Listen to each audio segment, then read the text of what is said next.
Bueno, está con nosotros Juan Pablo Godoy Vélez, abogado y ex consejero del Consejo de la Magistratura de la Ciudad de Buenos Aires. Juan Pablo, gracias. Agustina Zorrilla, abogada, asesora en la legislatura, responsable del área de Derecho Animal de la Fundación Emergente. Buenas noches. Gracias por este ratito. Porque hubo un tema con el tema de los animales, la legislación, qué tenemos, qué no tenemos, a propósito de animales que cometen situaciones muy poco deseables con el vecindario y demás. Sí.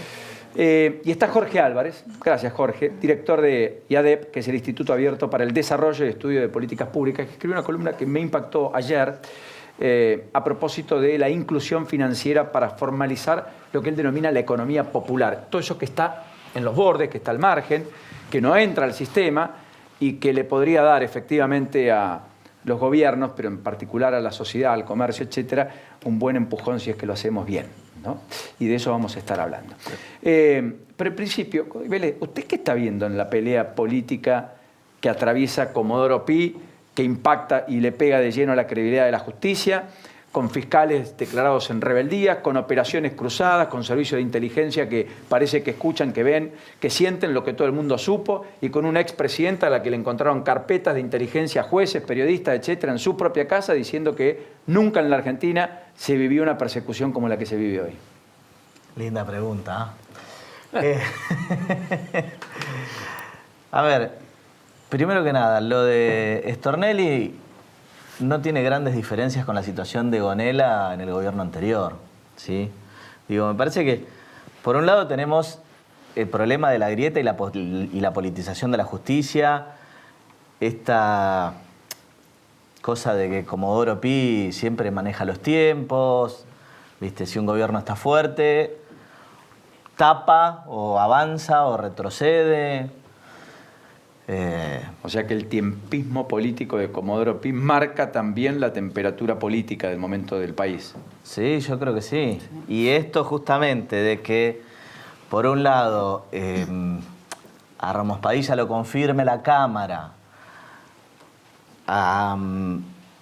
la Corte le dé los recursos que él pide, más allá de que en principio los recursos los había pedido antes. Bueno, pero antes no lo escuchaban y ahora sí.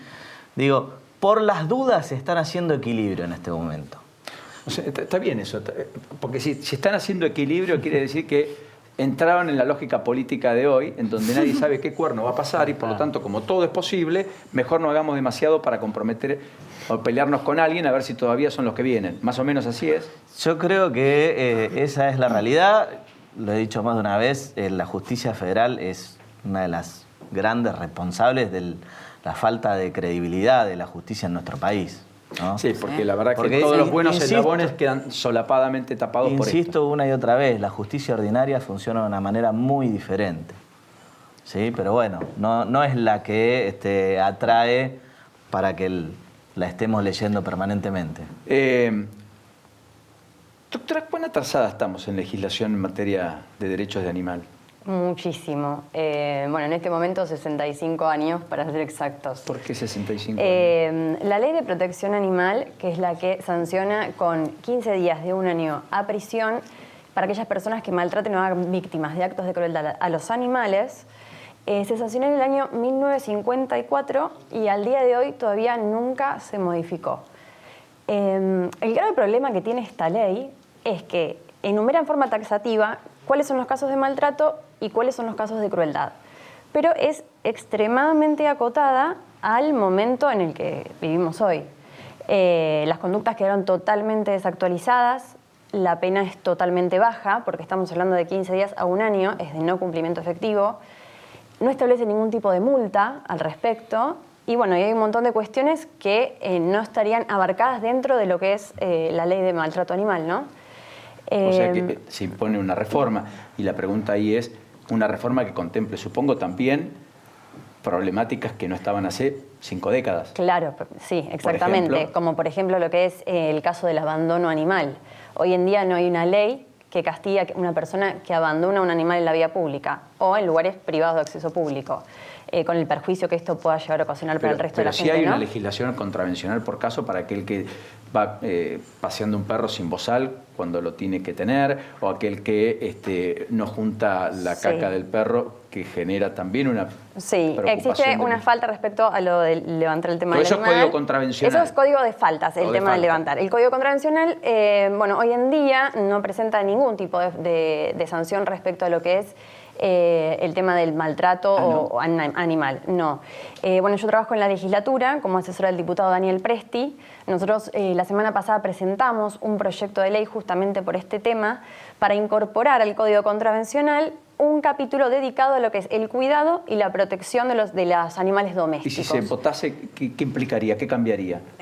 Lo principal es que se van a establecer severas multas para aquellas personas que abandonen un animal en la vía pública o en lugares públicos o lugares privados, de acceso público, para aquellas personas que menoscaben la integridad de un animal, como puede ser, por ejemplo, pintar un animal, teñirle el pelo. Lo que pasó con un pitbull, si mal no recuerdo, en un barrio de la ciudad de Buenos Aires, con denuncias de vecinos, el día miércoles, después de haber sido una chica atacada severamente, tuvo que ser intervenida quirúrgicamente y casi pierde un brazo, perdón, una mano. No, sí, terrible. Igual en este caso, es totalmente responsabilidad del cuidador, del animal. Maltrataba al propio animal. Entonces el animal estaba desaforado. Eso es lo que mostraban algunos videos que lo filmaron. Igual los pitbulls son bastante peligrosos también. Muy. No son animales para dejar así, porque sí, sueltos. No, más allá de la responsabilidad que tiene la cuidadora y de la peligrosidad del animal, hay que tener en cuenta un montón de cuestiones que va más para el lado del Código Civil en este caso que lo que es la ley del maltrato animal, ¿no?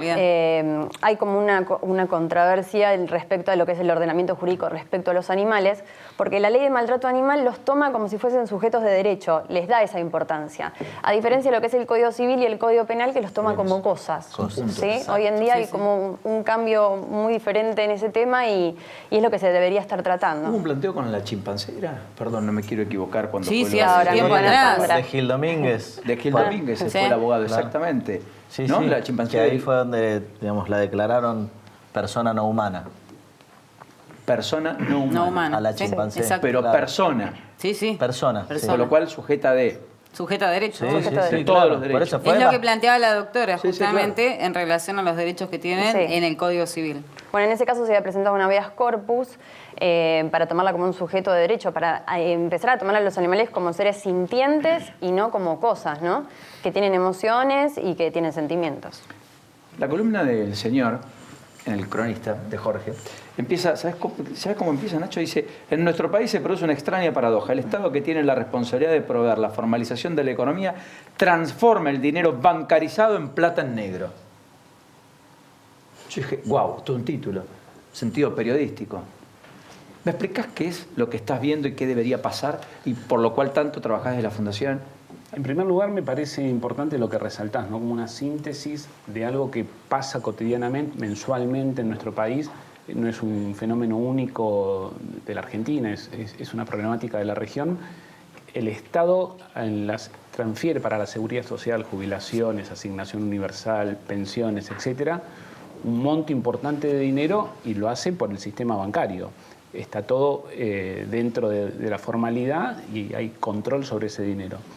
La práctica que hacen las personas que reciben ese haber es automáticamente ir a retirar el efectivo el día de cobro y transformarlo en efectivo que va a ir a la economía informal, porque no va a tener ningún tipo de proceso en el cual la bancarización, en la cual medianamente muchos de nosotros estamos acostumbrados a utilizar una tarjeta de débito para pagar u otros mecanismos de pago, lo van a hacer. Y ese volumen de dinero hace que, entre otras cosas, las personas que reciben este beneficio en un proceso inflacionario sean las más perjudicadas, porque más rápidamente ese efectivo se deprecia. Exactamente. Y frente a esto hay varios interrogantes. La primera es la falta de, podríamos denominar, educación financiera por parte de esos beneficiarios. En el caso de los adultos mayores, por falta de práctica, y en el caso de los que reciben beneficios sociales, tal vez por otros motivos. Pero la verdad es que no hay en el comercio de cercanía, en el comercio minoritario, ningún tipo de incentivo a no usar el efectivo. Y esto ahonda y abunda después en una economía en negro. Yo te escuchaba y cuando leía yo recuerdo Padre Rico, Padre Pobre, cuando él hablaba de que debería ser obligatorio en la escuela primaria o secundaria tener información financiera y que se dicte como materia. Perdón que me dice, ¿tenés un último momento? Sí, tenemos un último momento. En un rato vamos a mostrar imágenes, pero... Con Nacho chequeando información. Sí. Los viernes no son fáciles. Bienvenido, Nacho. ¿Te acordás que ayer hablábamos de los, de los chinos que habían asesinado en Junín? Sí. Bueno, en un gran trabajo que hizo Policía Federal Argentina, en trabajo con Interpol y con la policía de Dubái, detuvieron a una pareja sospechada de ser los autores materiales de los asesinatos de estas personas. Habían tomado un vuelo, los detectaron que iban a salir del país y finalmente fueron detenidos. O sea, no llegaron a volar hasta Dubái, ¿no? Claro, en iban Dubái. a Dubái, iban en un vuelo a Dubái. Eso hay Sí, que aclararlo la información que tenemos es justamente que hablan con el jefe de policía de los Emiratos Árabes sabiendo que los prófugos llegarían a Dubái en un vuelo de línea. O sea, los detienen allá. Exactamente. Salieron de acá. Sí. Porque se tomaron un remis para volver a Retiro. Se fueron de acá, asesinaron y degollaron a 3 dentro del supermercado chino en Junín y vuelven a Retiro.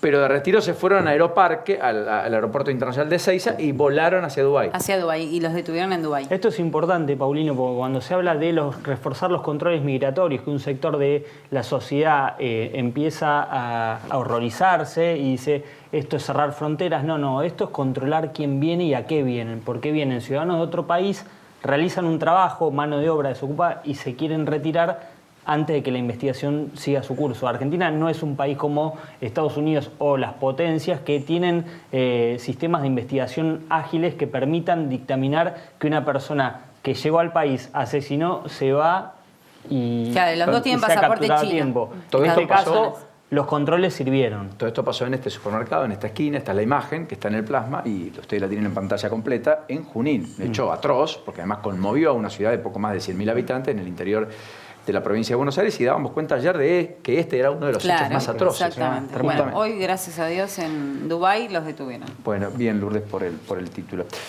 Bueno, perdón, Jorge, retomo. La idea de la instrucción financiera en la escuela primaria o secundaria, ¿eso debería ser? Absolutamente. Y nosotros tenemos una historia durante todo el siglo XX. Argentina tuvo la matriz de la estructura del ahorro basado en la educación, en la libreta de ahorro escolar, que la inflación, sobre todo en la década del 70, terminó pulverizando.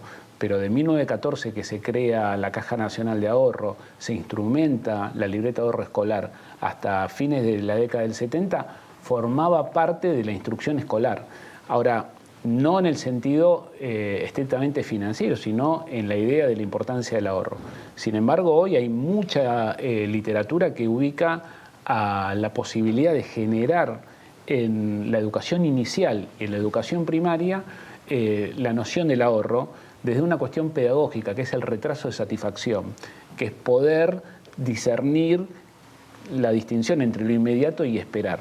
El ahorro básicamente es tener un proyecto y destinar tu esfuerzo hacia algo, que puede ser algo, un viaje, el cumpleaños de un familiar, El auto, la casa y a mayor o la escala pincha, el no auto, importa. exactamente, pero implica una disciplina y eso se puede formar en la educación inicial y en la educación primaria como parte de un aprendizaje pedagógico que está asociado a un concepto que se llama el retraso de satisfacción. Porque es muy importante eso, el retraso de satisfacción, porque además los chicos vienen hiperestimulados, lo quieren todo ya, aquí ahora, viven el hoy. Y es más, no existe casi mañana, existe hoy y ayer.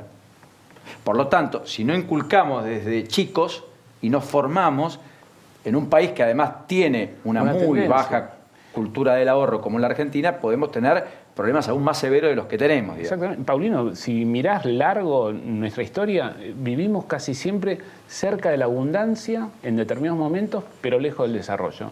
Y hay momentos donde tenemos sequía y a 100 kilómetros hay una inundación permanente cada 2 años. Y cuando tenemos los recursos nos hacen las obras de infraestructura, digo, como plan de país. O pasamos de, claro, el Banco Central abarrotado de lingotes de oro a el Banco Central pulverizado por papeles de colores. Más o menos. Volviendo al tema judicial, la miro a Lourdes porque veo que está con el celular, en cualquier momento dice tengo un último momento, y Nacho chequeando alguna información de lo que se está produciendo en Chapadmalal a esta hora en el cierre de lo que está ocurriendo con Cambiemos y María Eugenia Vidal justamente allí. Pero decía Juan Pablo, ha cambiado en la provincia el mecanismo de selección de los jueces a través del Consejo de la Magistratura. Se ha validado una reforma que implica que haya una escuela judicial de 2 años.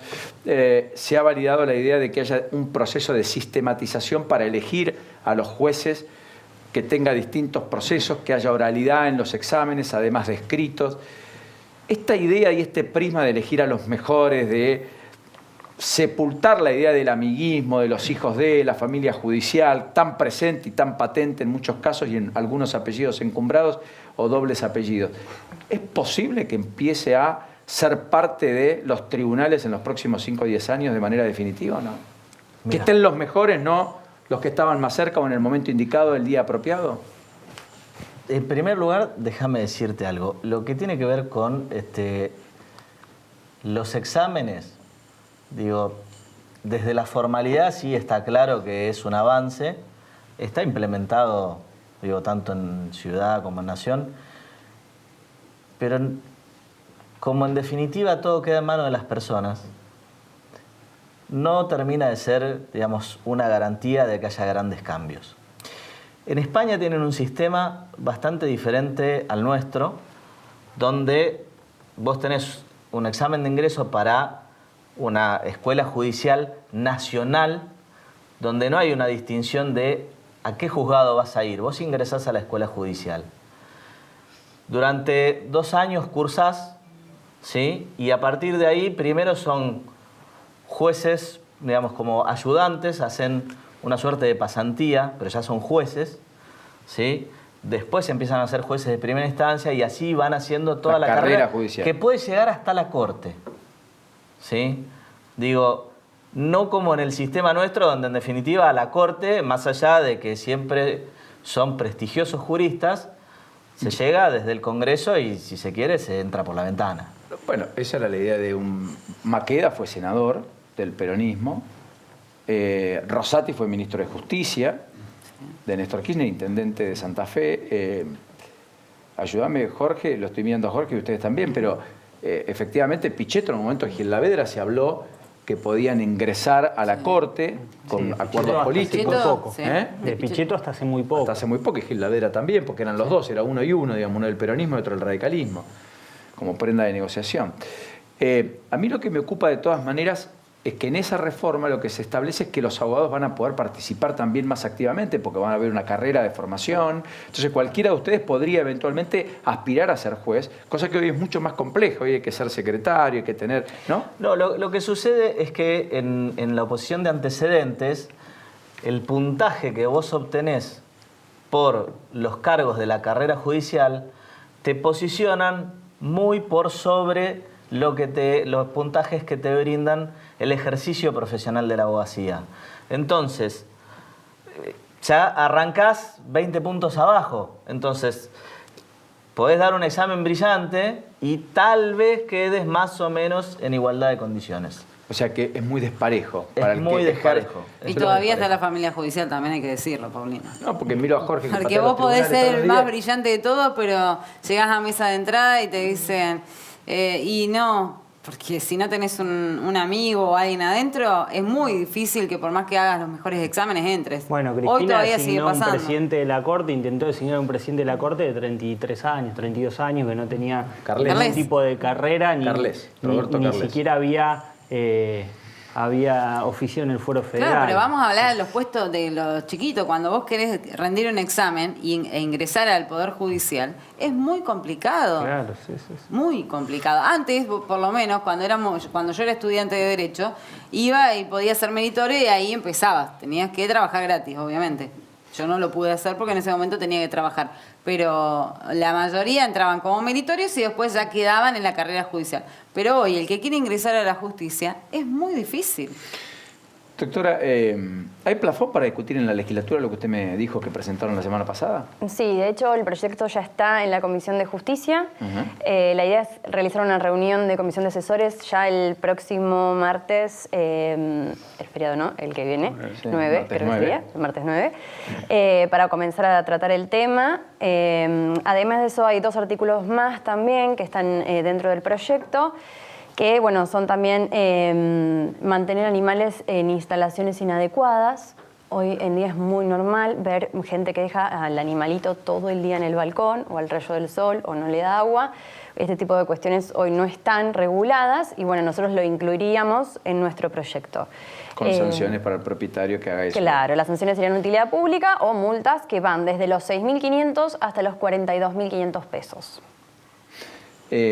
Ojo con el espíritu recaudatorio de la ley, ¿no? Porque Sí. yo las multas de tránsito digo, Sí. no me cobre nada, pero la tercera sáqueme el registro que lo puedo manejar por 2 años, me iguala. Entonces el que todo tiene, Radetich, que va a 2.40 y se jacta de eso, ¿no? En la 9 de julio, pero que tiene torta para pagar 25.000 multas, lo deja de hacer, porque no maneja más. Sí. Me gusta más ese concepto que el concepto punitivo, porque en el concepto punitivo al final tenés, me voy a Mar del Plata a 2.40 si el auto me da. Total, dale que va.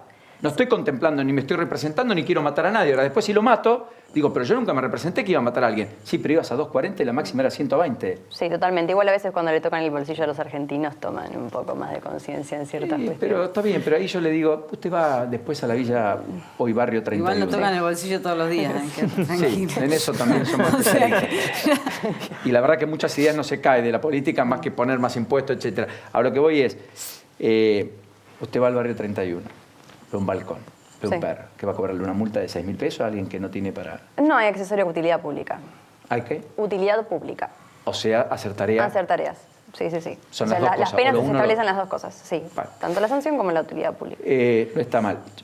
Para algunos, cuando planteamos estos temas, pueden ser temas menores. Son los temas de la nueva generación de derechos que se van incorporando. Las mascotas están muy incluidas. La Ciudad de Buenos Aires tiene una expansión de veterinarias, clínicas, hospitales donde las mascotas son cuidadas. Por supuesto que están los lugares en donde la gente cuando se va de vacaciones deja a sus mascotas. Sí. Es el bien más preciado de los adultos mayores. Esta es una ciudad donde en 1 de cada 3 departamentos vive una sola persona, que en general cuenta con, Sí, con una mascota. de De hecho, el compañía. 60% de los porteños tienen una mascota hoy en día. Es muchísimo. 6 de cada 10 habitantes Sí. de la ciudad tienen una mascota. Tienen una mascota. ¿Y la mayoría son perros o hay también muchos gatos? Perros y ¿Hay gatos. censo ahí al Perro- respecto? entre los 2. Primero perros y después gatos. Jorge, cuando vemos el tema este de la pobreza y la legislación y la discusión, vos venís de la política, tuviste un paso por el Consejo Deliberante, estás estás trabajando en un lugar privilegiado en términos de lo que hace a la administración pública y cómo se audita todo lo que se hace en la administración pública, que es APOP. ¿Estás viendo que hay madurez en la política o que estamos pensando en el corto plazo, el atajo, buscando la ventaja?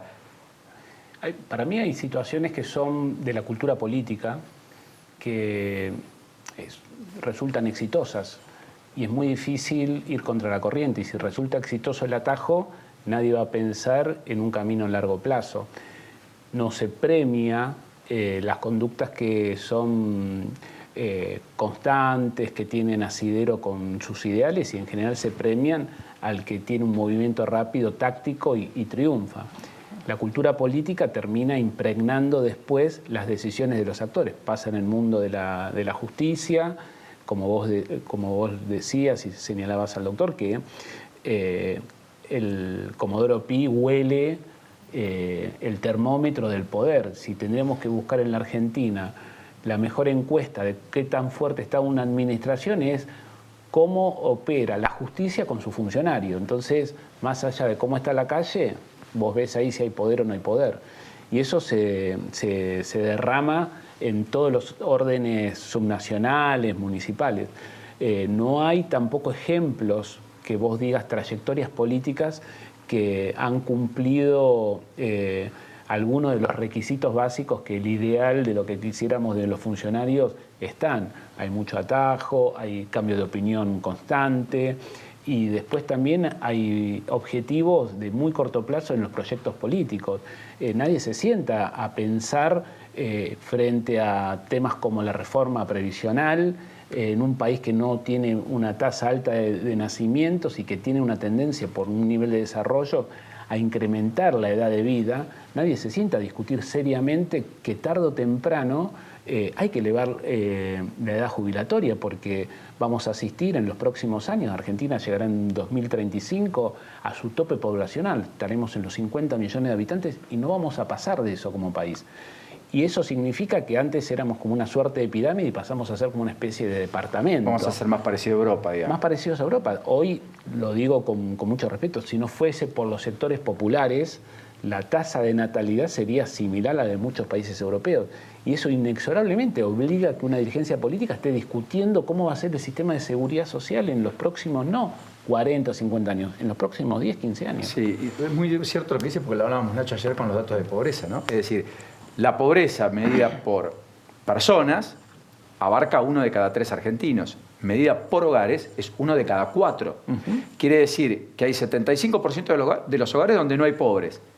Pero en el 25% donde hay pobres hay hacinamiento, hay mayor cantidad de gente, hay relaciones intrafamiliares que explican buena parte de la conflictividad que después termina en los tribunales.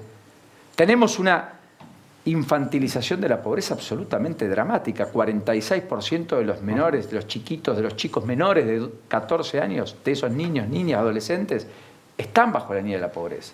Entonces, claro, efectivamente eso nos interpela como sociedad. Ahí tenemos una preocupación que me parece que no se condice en realidad con la estadística. La política no la veo discutiendo eso, sino que la veo discutiendo un montón de otras cosas.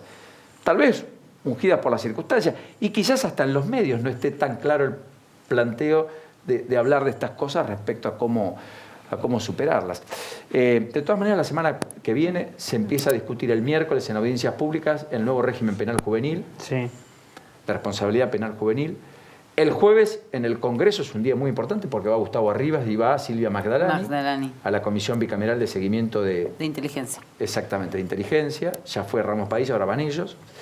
Y la semana próxima habría que ver si se avanza o no definitivamente en que el 10 de abril, el otro miércoles, en el Senado, se vote la famosa ley de financiamiento de los partidos políticos que establezca el marco a partir del cual las empresas, los particulares, los gremios van a aportar a la próxima campaña electoral, porque si no va a ser un caos. Todo va a terminar en Comodoro Pi, más temprano que tarde, las campañas presidenciales.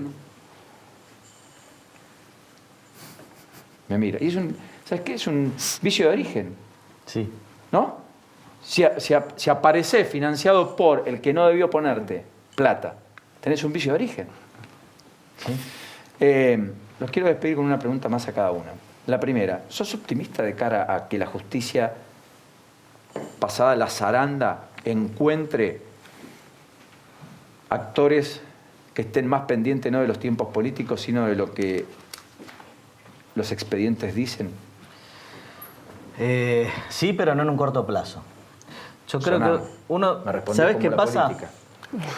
¿Sabes qué pasa? Que los consejos de la magistratura son buenos en la medida de que realmente entendamos cómo balancean el funcionamiento de la justicia. Si cada vez que hay elecciones en los consejos de la magistratura, sea cual sea, ciudad, nación, provincias, la elección termina dirimiéndose entre los partidos políticos, es simplemente más de lo mismo, ¿sí? Justamente las agrupaciones profesionales son las que ponen un límite. Los jueces son los que ponen límites y razonabilidad dentro de los consejos de la magistratura. Entonces, en la medida que sigamos votando o el que gobierna o el que está en contra, digo, yo no hice esa elección, claramente presentamos en su momento una lista independiente y hubieron otras que tampoco eran ni el oficialismo ni la oposición. Pero sin embargo, las que mayor caudal de votos sacan son esas. Entonces, bueno, hasta que justamente los votos no se vuelcan hacia los sectores independientes, que son los que ponen más razonabilidad, no va a pasar. ¿Por qué? Porque después desde el Consejo es de donde los manejan a los jueces y le dicen, mirá que tengo este expediente, esta causa disciplinaria, y el juez se mueve en función de eso. ¿Y usted es optimista? Sí, bastante. Respecto al Sí, la tema justicia. de la justicia, bueno, respecto a lo del tema animal, que es el que Bueno, vengo también mencionando. supongo que tiene tanta pasión, Sí, sí, sí. lo va a empujar hasta donde dé lugar, pero Sí, como abogada el tema de la como abogada. justicia usted no le pega, le pega, digamos, directo. Directo, sí, pero la verdad que tengo una visión bastante optimista, creo que se están haciendo cosas buenas y bueno, ojalá sigamos en la misma línea. Jorge, ¿vos sos optimista? ¿Con la justicia? No, en tu caso con la idea de que lo negro deje de ser negro y que en la Argentina algún día tengamos un sistema formalizado, que la mayoría esté bancarizada, que todo tenga trazabilidad, es decir, la posibilidad de saber quién tiene lo que tiene, de qué modo hizo lo que hizo, de manera tal de no encontrarnos después con que aparecen multimillonarios con Sí. tantas propiedades como el aloe vera de la noche a la mañana y que son NN hasta que irrumpen en escena, ¿no? Soy optimista porque creo que hay un contexto histórico muy importante. 8 de cada 10 argentinos tienen una cuenta bancaria, pero solo 4 de cada 10 la asumen como tal. La mayoría de las personas que están dentro del bancarizado no reconocen, los jubilados, las personas que forman parte de la seguridad social no se consideran bancarizados. Ahora bien, el crecimiento va a ser exponencial y no por el sistema bancario tradicional, que además sería bueno que eso pase. Porque si hay alguien que se ha beneficiado enormemente en el último tiempo, y en particular en esta coyuntura económica de la Argentina, ha sido el sistema bancario, que ofrece muy poco de lo que recibe. Y me parece que el salto va a ser exponencial y el cambio es como si tenemos un familiar que tiene un teléfono viejo, los StarTAC, y va a comprar uno nuevo, va a comprar el de última gama y va a aprender directamente con lo último. No va a ser como nosotros que pasamos por los distintos teléfonos. Y eso creo que es el desafío de un montón de emprendimientos ligados a la industria fintech, a la industria tecnológica, que va a permitir por lo menos abaratar muchísimo lo que hace al costo de transferencias, a la utilización del sistema bancario, aprender a ahorrar, que no es necesario tener un monto determinado, etcétera, etcétera. Y en eso sí soy optimista y además lo deseo. Le haríamos muy bien al país que sufra bastante el sistema bancario. Gracias a los tres. Gracias. Muy por la generosos, invitación. por este ratito. A vos.